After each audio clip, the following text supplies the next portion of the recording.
British police riders are hitting triple-digit speeds in traffic that would put most street riders in the hospital. Their crash rate is near zero. The difference is not talent or reflexes. It is a systematic approach to riding that removes emotion and guesswork from every decision you make on the bike. Most riders operate on instinct and hope. Advanced riders operate on procedure. The British system used by the police, the Institute of Advanced Motorists, and the Royal Society for the Prevention of Accidents forces you to think like a survivor instead of reacting like a victim. These are not basic motorcycle safety foundation tips about checking your mirrors. This is the procedural discipline that separates professionals from riders who rely on luck. I am breaking down 15 tactical techniques that will force you to ride smarter, not faster. Smarter. Secret number 1. The limit point is your actual speedometer. Most riders guess their corner speed and pray it works out. The limit point, also called the vanishing point, is where the two edges of the road appear to meet in the distance. British riders use this to judge corner speed with near-perfect accuracy. Here's how it works. If that vanishing point is getting closer to you, you are going too fast for the radius of the corner. If it is staying the same distance away, your speed is matched to the corner. If it is moving away from you, you can accelerate. Your eyes are doing calculus in real time, but only if you are actually looking at the right thing. The problem is, most riders do not even know what the limit point is. They are staring at the car in front of them or fixating on the apex, guessing their speed based on how scared they feel. That is not riding. That is gambling. Secret number 2. The commentary drive. Professional riders narrate every hazard out loud to force active observation. You are literally talking to yourself while you ride, calling out every threat as you see it. Parked car on the right, side road on the left, pedestrian at the crosswalk, brake lights ahead. Why does this work? Your brain cannot be lazy when your mouth is identifying threats every 3 seconds. The moment you go quiet, you have stopped scanning. The moment you stop scanning, you are riding blind. This sounds ridiculous until you try it and realize how much you have been missing. Secret number 3. The 12-second scan. Street riders stare at the brake lights of the car in front of them. Advanced riders are processing threats 12 to 15 seconds ahead. That's roughly a quarter mile at highway speed. You need to be looking far enough ahead that you have time to gather information, make a plan, and execute it before the hazard becomes a crisis. The stupid habit this exposes is fixating on immediate threats instead of scanning for the real danger. You are watching the car in front of you slow down, but you are not seeing the side road 100 yards ahead where someone is about to pull out. You are reacting to brake lights instead of predicting the reason for the brake lights. Your eyes need to be working in layers. Far scan for major hazards and road changes. Middle scan for traffic behavior and positioning. Near scan for surface hazards and immediate threats. Most riders lock into near scan and never look up. That's why they are always surprised. Pause for a second. Everything so far comes down to one thing. Information buys you time, and time buys you options. If you feel like riding is stressful, it is because you are always late to the problem. These first 3 secrets force you to see threats before they become emergencies. Secret number 4. The safest line is never the racing line. Track positioning can get you killed on the street. The racing line is designed to maximize speed through a corner by using the entire width of the track. The street line is designed to maximize visibility and create a safety buffer from oncoming traffic. Here is how British riders position. First, maximize your visibility into the hazard zone. You want to see as far through the corner as possible before you commit to it. Second, create a safety buffer from oncoming traffic, which means staying away from the center line on blind corners. Third, prioritize escape routes. If something goes wrong, where can you go?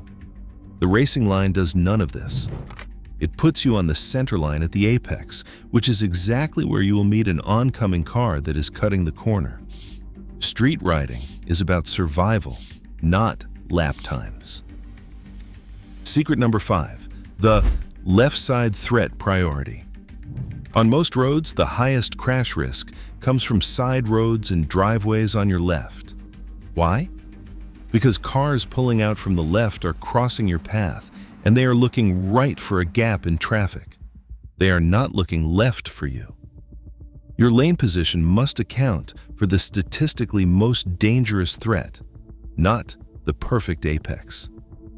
If there is a side road on the left, move right in your lane to maximize your visibility to that driver and to create space for evasive maneuvering.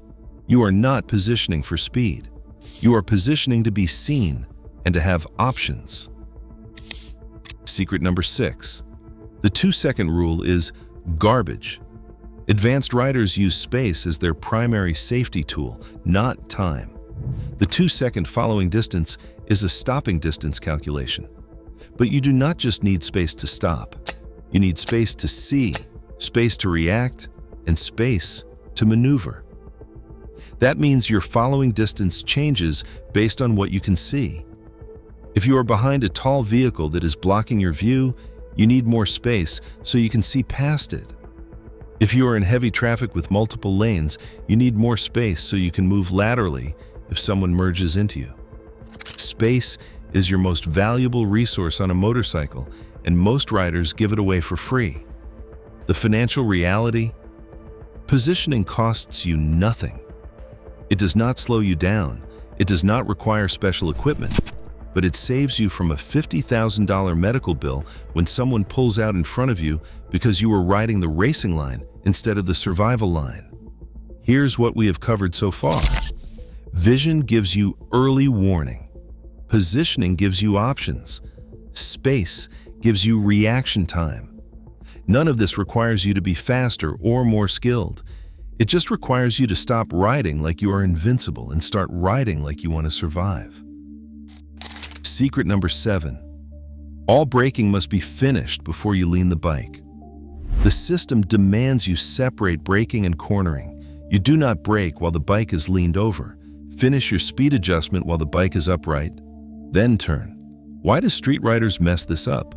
They enter corners too hot, and then they trail brake to compensate. Trail braking on the street usually means you misjudge the corner. You entered too hot, so now you're asking your front tire to handle braking force and cornering force at the same time. That tire has a finite amount of grip, and you just split it between two jobs. Professional riders do not trail brake on the street because they do not need to. They got their speed right before the corner, the bike is settled, the suspension is loaded correctly. They turn in with confidence because they did the math before they committed. Secret number 8. The rear brake is your low-speed survival tool. Professionals use it constantly for chassis stability and slow speed control. Most street riders think the rear brake is useless or dangerous because they have never been taught how to use it. Here's how it works. Light rear brake pressure stabilizes the bike during heavy front braking. It keeps the rear end planted and prevents the bike from getting light and unstable. At walking speed, the rear brake is what keeps you balanced. It controls your speed without upsetting the chassis the way the front brake does. The rear brake is also your panic override. If you grab too much front brake and the wheel starts to lock, release the front brake and use the rear to scrub speed without losing the bike. But you have to practice this when you're not panicking, or your brain will not remember it exists. Secret number 9. Progressive. Braking is the only braking. Squeeze, do not grab. Your front tire has maximum grip when the suspension is compressed smoothly, not shocked into submission. When you grab the brake lever, you are asking the tire to handle maximum force before the weight has transferred to the front end. That is how you lock the front wheel. Progressive braking means you squeeze the lever harder as the forks compress and load the front tire. You are matching brake force to available grip. The harder you can brake without locking the wheel, the shorter your stopping distance. But that only works if you are smooth. Secret number 10. Engine braking is part of the system. Downshifting is a speed control tool, not just a transmission function. Proper downshifting before the corner means your bike is in the correct gear for acceleration on exit. You are not hunting for gears mid-corner. You are not upsetting the chassis with a clunky downshift while leaned over. Why does this matter? Because being in the wrong gear mid-corner forces you to either shift, which is unstable, or accept the wrong power delivery for the exit. If you are in too high a gear, you are lugging the engine and the bike will not accelerate smoothly. If you are in too low a gear, you are going to get a handful of power when you crack the throttle and upset the chassis. The crash data backs this up. Most single-vehicle motorcycle crashes happen because riders enter corners too fast and run wide. This is not a skill failure. It is a speed management failure. They did not brake early enough, they did not brake hard enough, and they did not get into the correct gear before they turned in. Now they are in the corner with too much speed and no options. This system has already saved riders in the exact moments where most crashes happen. Mid-corner, when a car crosses the center line. At junctions, when a driver pulls out late. In decreasing radius turns, where instinct tells you to panic. The difference was not reflexes, it was not bravery. They were not surprised, they already had space. They already had speed under control. They already had an exit. Crashes do not happen because riders do not react fast enough. They happen because riders see the problem too late. Let us be clear about what we just covered. Braking and cornering are separate actions. Your front tire cannot do both jobs at once. If you are trail braking on the street, you did not plan your corner entry correctly. The system forces you to finish all your speed work before you lean the bike. That is not slower. That is smarter. Secret number 11. Gear selection happens during braking, not during cornering. The correct gear is chosen before you turn in. You're downshifting while the bike is still upright, and you're still braking. By the time you release the brakes and tip into the corner, you're already in the gear you need for the exit. Why is this critical? Being in the wrong gear mid-corner forces you to either shift, which upsets the bike, or accept whatever power delivery you get. Neither option is safe. If you shift mid-corner, you change the engine braking force while the bike is leaned over, which can cause the rear tire to break traction. If you don't shift, you are stuck with the wrong power for the exit. Professional riders never think about gears while cornering because they handled it during the approach. The mental bandwidth you would otherwise spend on gear selection mid-corner should go to throttle control and to your vision. Secret number 12. Acceleration stabilizes the chassis. Once you are through the apex, smooth throttle application plants the rear tire and straightens the bike. The bike wants to stand up when you accelerate. Physics is working in your favor. The stupid mistake? Rolling off the throttle mid-corner. When you chop the throttle, you upset the suspension and make the bike want to either stand up or tuck the front. You're asking the chassis to handle a sudden weight transfer while it is already leaned over. That is how you low-side. Smooth, progressive acceleration through and out of the corner keeps the bike stable and predictable. You are not asking it to do two things at once. Secret number 13.